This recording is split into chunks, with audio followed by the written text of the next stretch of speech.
Panaginip. PH. May mga panaginip na kapag gising ka, parang nananatili sa iyo ang takot. Hindi mo alam kung bakit, pero ramdam mo may humahabol sa iyo.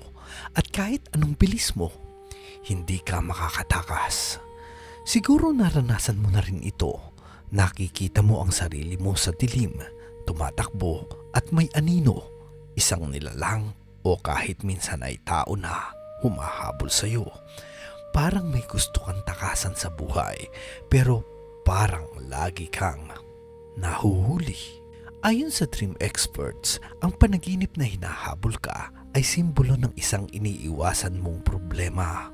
Maaring may sitwasyon ka sa buhay na pinipilit mong iwasan o baliwalain, at sa subconscious mo, ito'y lumalabas bilang takot sa panaginip. Kung minsan ang humahabol sa iyo ay simbolo rin ng takot o anxiety na hindi mo kayang harapin sa araw-araw. Ang katawan mo ay tumatakbo, pero ang isip mo ay nakatali sa mga bagay na iniiwasan mo. Sa espiritual na perspective naman, ito rin ay nagpapaalala na kailangan mong harapin ang iyong mga problema.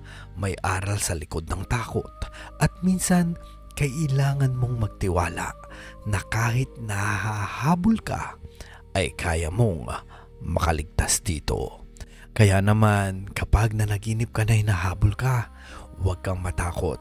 Tanungin mo ang sarili mo, ano ang iniiwasan mong harapin? Ano ang iyong kinatatakutan na hindi mo natutugunan? Ang mensaheng ito ay hindi babala o hindi masama. Ito ay isa lamang paalala na lumakas, magtiwala ka sa iyong sarili at harapin ang hamon ng buhay. Ayan, kung ikaw ay nanaginip nito, isulat mo sa comment section ang iyong karanasan. Baka sa susunod na video natin ay tungkol naman sa iyong panaginip ang ating talakayin. At kung nagustuhan mo ang video ito, huwag kalimutang mag-subscribe sa Panaginip PH at sabay nating tuklasin ang hiwaga ng iyong panaginip.